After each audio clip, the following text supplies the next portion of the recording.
नमस्कार विद्यार्थियों, आज हम पढ़ेंगे समास में तत्पुरुष समास को। और ये जो तत्पुरुष समास है विद्यार्थियों, ये क्रम में द्वितीय समास है। कौन सा समास है? द्वितीय। अब देखिए, इसका एक सूत्र है,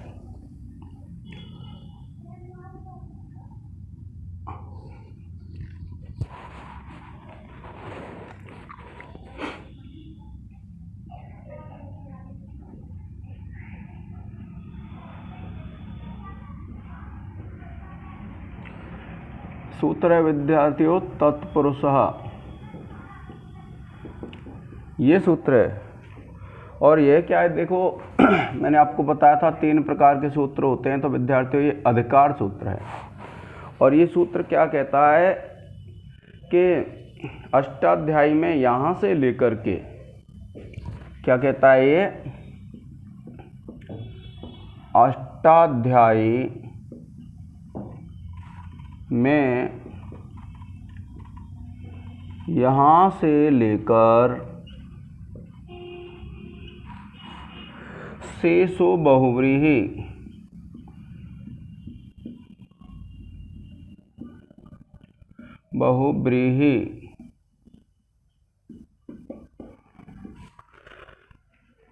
यह है विद्यार्थियों तक जो समास कहा जाएगा, तक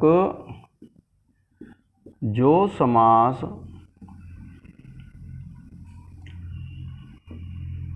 कहा जाएगा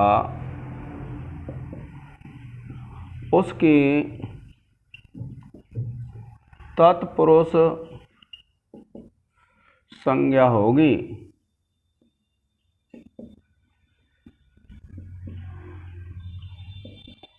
देखिए, ये है,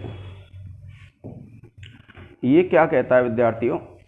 जब आप देखेंगे कि आज हम पढ़ रहे हैं तत्पुरुष समास, और ये जो तत्पुरुष समास है ये क्रम में दूसरा समास है, तीसरा समास है ये। और जो चौथा समास होता है वो होता है हमारा बहुव्रीहि समास। अब ये जो हमारा अधिकार सूत्र है, ये क्या कहता है कि यहाँ से लेकर के, कहाँ से लेकर के, यह जो हमारा सूत्र है तत्पुरुष, इस सूत्र से लेकर के और बहुव्रीहि समास जब तक शुरू होगा, जितने बार सूत्र आएंगे वे सब क्या करेंगे? तत्पुरुष संज्ञा करेंगे। यानी वे ये कहेंगे कि यह तत्पुरुष समास है। अब देखिए, ये एक सूत्र और है द्विगुश्च। ये कहता है द्विगु समास भी, क्या कहता है? द्विगु समास भी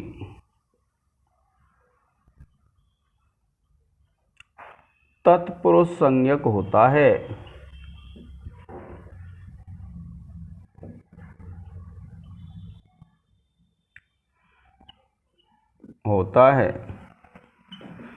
क्या विद्यार्थियों कि जो द्विगु समास है उसकी भी क्या होती है? तत्पुरुष संज्ञा होती है।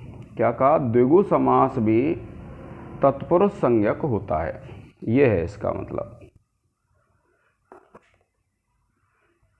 ठीक है विद्यार्थियों, तो आप ये ध्यान रखेंगे, द्विगु समास को भी क्या कहते हैं? तत्पुरुष समास कहते हैं। अब देखिए, मैंने आपको पहले पढ़ाया था कि जिस समास में प्राय उत्तर पद के अर्थ की प्रधानता होती है उसको क्या कहते हैं? हम तत्पुरुष समास कहते हैं। क्योंकि सभी समासों में देखिए 2 पद होते हैं, पूर्व पद और उत्तर पद। क्या होते हैं? पूर्व पद और उत्तर पद। जिसमें उत्तर पद के अर्थ की प्रधानता होगी उसको क्या कहेंगे? हम तत्पुरुष कहेंगे। और इस तत्पुरुष का ही विद्यार्थी एक भेद कर्मधारय है, और इस कर्मधारय का ही भेद क्या होता है? द्विगु समास होता है। यानी तत्पुरुष का भेद कर्मधारय और कर्मधारय का भेद द्विगु। स्पष्ट है? तो देखिए, अब हम ज़्यादा ज्ञान की बातें नहीं करके जो हमारी प्रक्रिया भाग है, समासों की सिद्धि कैसे करते हैं, हम इस पे आ जाते हैं। और देखिए, समास में आपको पता होगा इसके दो भेद हो जाते हैं तत्पुरुष के, एक तो व्यधिकरण और एक समानाधिकरण। तो देखिए विद्यार्थियों, व्यधिकरण तो किसको कहते हैं? जिसमें पूर्व पद और उत्तर पद में विभक्ति अलग होगी। क्या होगी? विभक्ति अलग। जिसमें पूर्व पद और उत्तर पद में विभक्ति अलग अलग होती है। कैसे?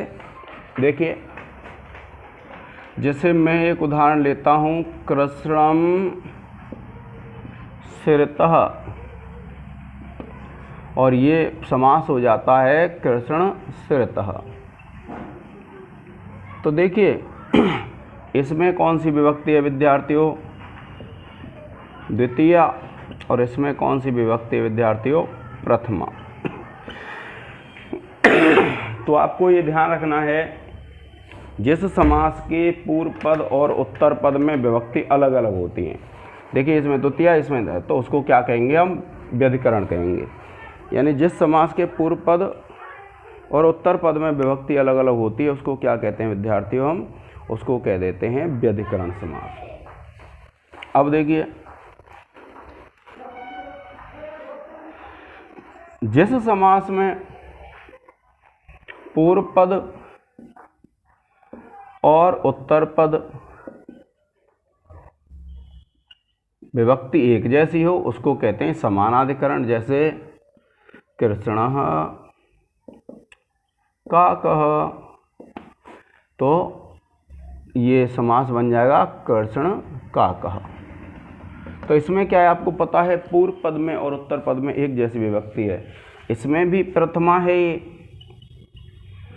और इसमें भी प्रथमा है, तो समानाधिकरण हो गया। जिसमें अधिकरण समान होता है, जिसमें विभक्ति समान होती है, आश्रय समान होता है, उसको कह देते हैं हम समानाधिकरण। ठीक है विद्यार्थियों, अब हम सबसे पहले पढ़ेंगे व्यधिकरण समास।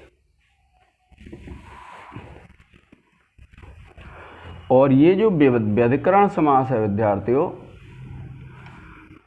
इसके जो समास चलते हैं, एक तो होता है द्वितीया, तत्पुरुष, तृतीया, चतुर्थी, पंचमी, षष्ठी और सप्तमी। ये भेद हैं इसके जो व्यधिकरण के चलते हैं। जब आप पढ़ोगे तो व्यधिकरण जो समास है उसके ये भेद चलते हैं विद्यार्थियों। तो आज हम पढ़ रहे हैं द्वितीया। अब देखिए द्वितीया में जब आप पढ़ेंगे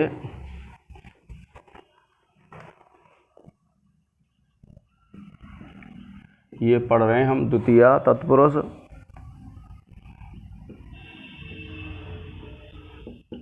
ठीक है विद्यार्थियों, अब इसका सूत्र है द्वितीया सृत। द्वितीया सृत, इसका सूत्र क्या है विद्यार्थियों? द्वितीया सृतातीत, द्वितीया सृतातीत पतित, पतित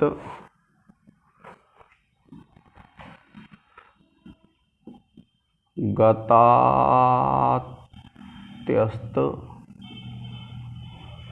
श्रित, श्रितातीत पतित गतात्यस्त प्राप्तापन्नः।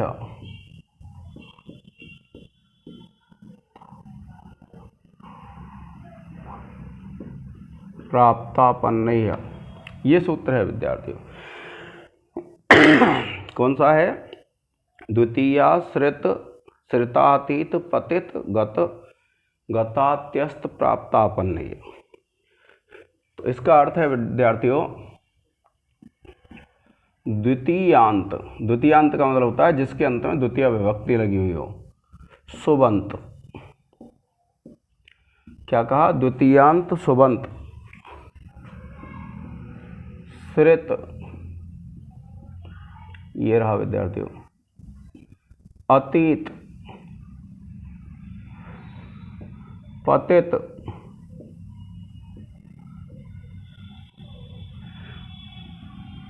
गत,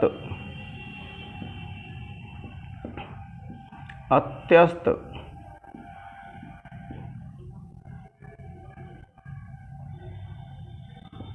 प्राप्त और आपन्न,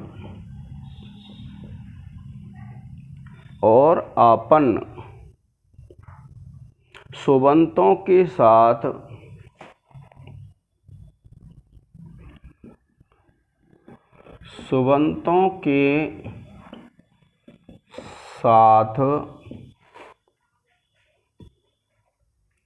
विकल्प से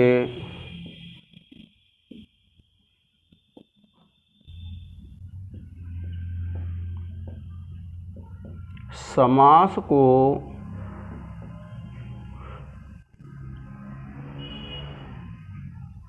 प्राप्त होता है, वह तत्पुरुष संज्ञक होता है।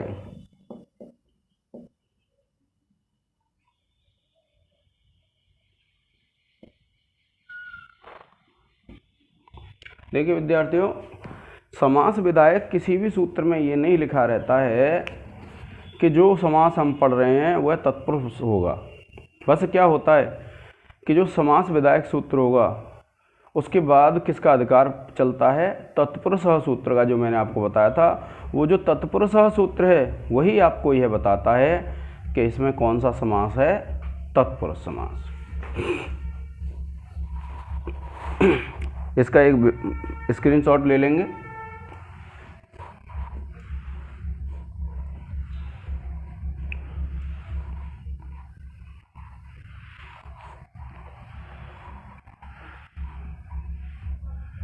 अब देखिए हम एक सिद्धि करेंगे। इसकी पहली सिद्धि है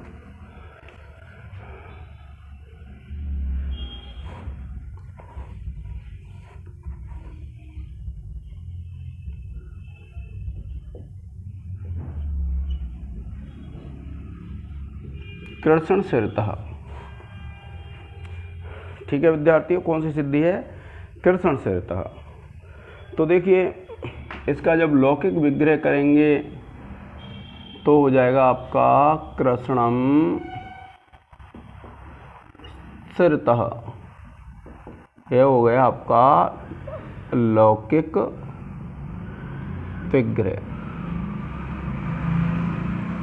ठीक है, क्या हो गया विद्यार्थियों, ये लौकिक विग्रह हो गया। अब देखिए इसमें द्वितीया है और इसमें प्रथमा है, तो हम लिखेंगे कृष्ण प्लस अम और श्रित प्लस सु। ठीक है विद्यार्थियों, तो सूत्र में जो आए थे श्रित, अतीत, पतित, गत्यस्त, ये जो शब्द है ना उनका ही समास होता है। आप पहचान लेंगे आराम से, अगर वे शब्द मिल जाते हैं तो आप समझ लेंगे द्वितीया तत्पुरुष समास है। आप लिख देंगे यहाँ अलौकिक विग्रह। जब व्याकरण की दृष्टि से विग्रह किया जाता है उसको कहते हैं हम अलौकिक विग्रह, और जो उस अर्थ की दृष्टि से करते हैं हम उसको कहते हैं लौकिक विग्रह। अब देखिए जब आप चलेंगे तो देखिए सबसे पहले तो हमको क्या करना पड़ता है, इसका समास करना पड़ता है। तो लिखेंगे कृष्ण प्लस अम श्रित प्लस सु, और सूत्र लग जाएगा द्वितीया श्रितातीत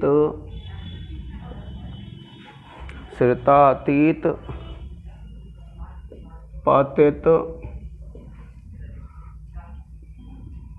गतात्यस्त। द्वितीया श्रितातीत पतित गतात्यस्त प्राप्तापन्नैः।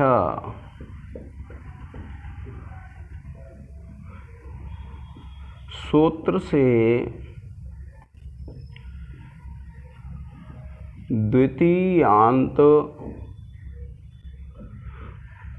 सुबंत का सृत सुबंत के साथ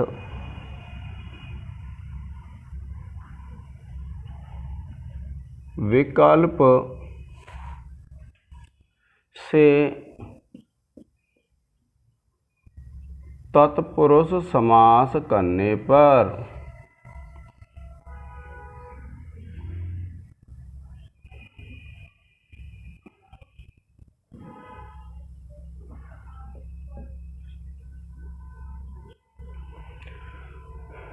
ठीक है विद्यार्थियों, इस तरीके से लिख देंगे। फिर देखिए हम इसकी क्या करेंगे,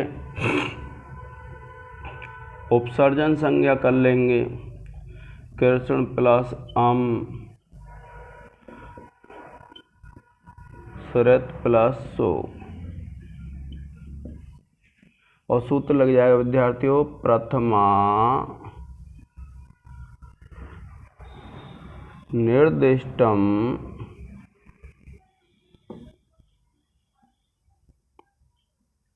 समास उपसर्जनम सूत्र से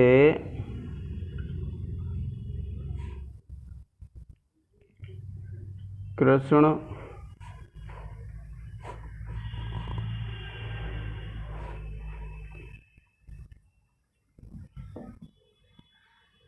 प्लस अम की उपसर्जन संज्ञा।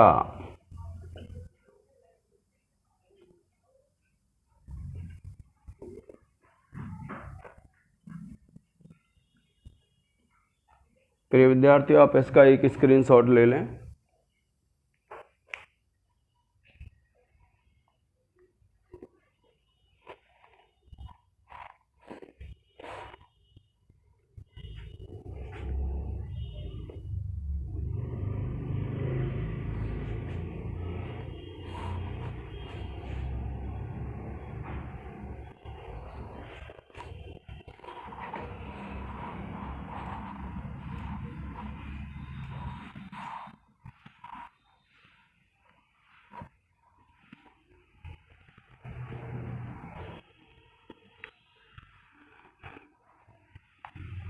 अब देखिए उसके आगे आप लिखेंगे कृष्ण प्लस अम प्लस श्रेत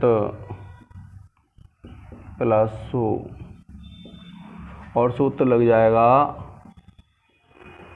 उपसर्जनम पूर्वम। सूत्र से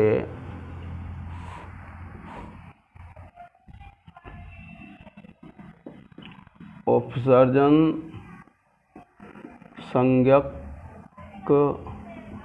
का पूर्व प्रयोग।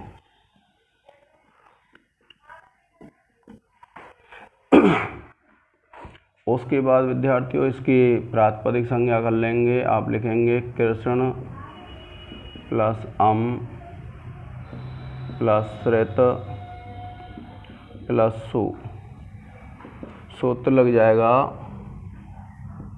कृतद्धित समासाश्च। सूत्र से कृतद्धित समासाश्च सूत्र से समास की प्रातिपदिक संज्ञा।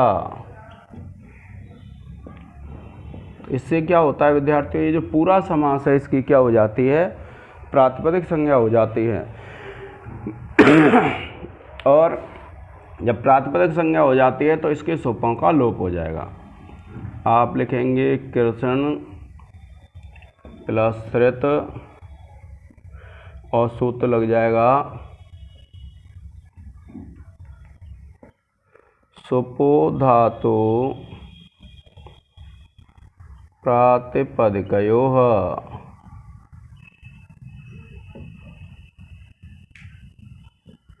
सूत्र से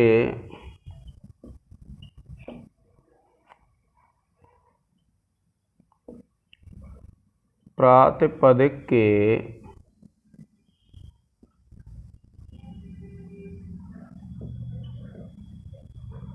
सुपों का लोप। और फिर आप पुनः इसकी क्या करेंगे, प्रातिपदिक संज्ञा कर लेंगे कर्षण शर्त की। सुपों का जब लोप हो जाएगा ना विद्यार्थियों, फिर पुनः प्रातिपदिक संज्ञा कर लेंगे और सूत्र यही लग जाएगा कृतद्धित समासाश्च। सूत्र से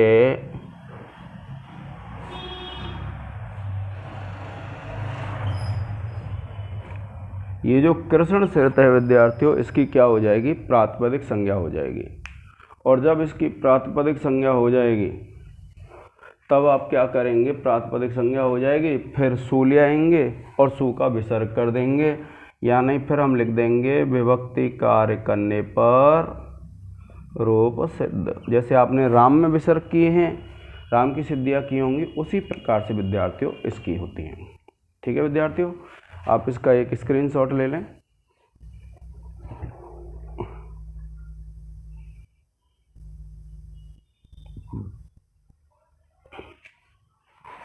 अब देखिए इसमें द्वितीया में अन्य उदाहरण होने विद्यार्थी।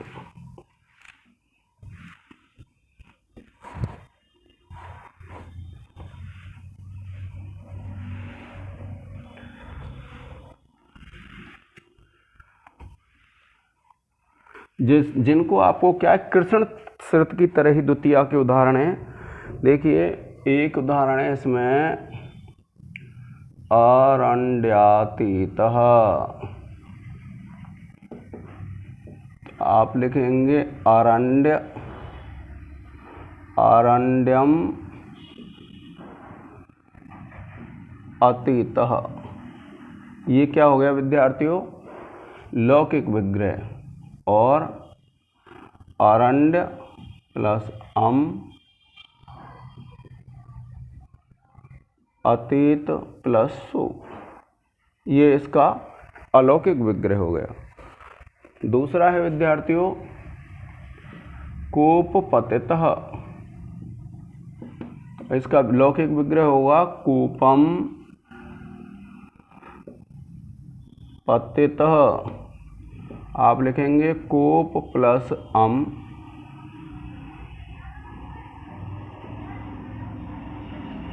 पतित प्लस सु। फिर है विद्यार्थियों एक ग्राम गतः, आप इसका विग्रह लिखेंगे ग्रामम गतः। ये तो लौकिक विग्रह हो गया और अलौकिक विग्रह है ग्राम प्लस गत प्लस सु, ये अलौकिक विग्रह हो गया विद्यार्थियों। फिर है देखिए ग्रामात्यस्तः, ग्रामात्यस्तः आप लिखेंगे ग्रामम अत्यस्तः।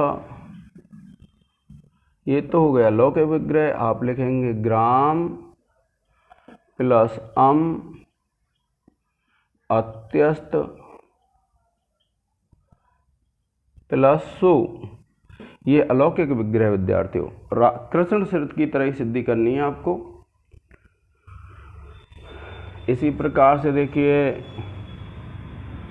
सुख प्राप्त है एक, इसका लौकिक विग्रह हो जाएगा सुखम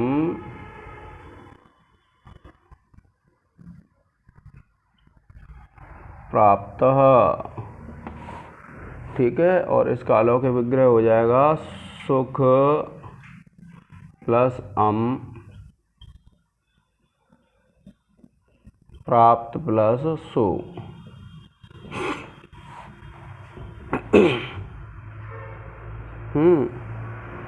और एक है विद्यार्थियों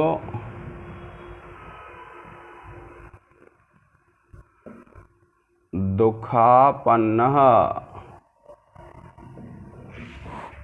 इसका लौकिक विग्रह होगा दुखम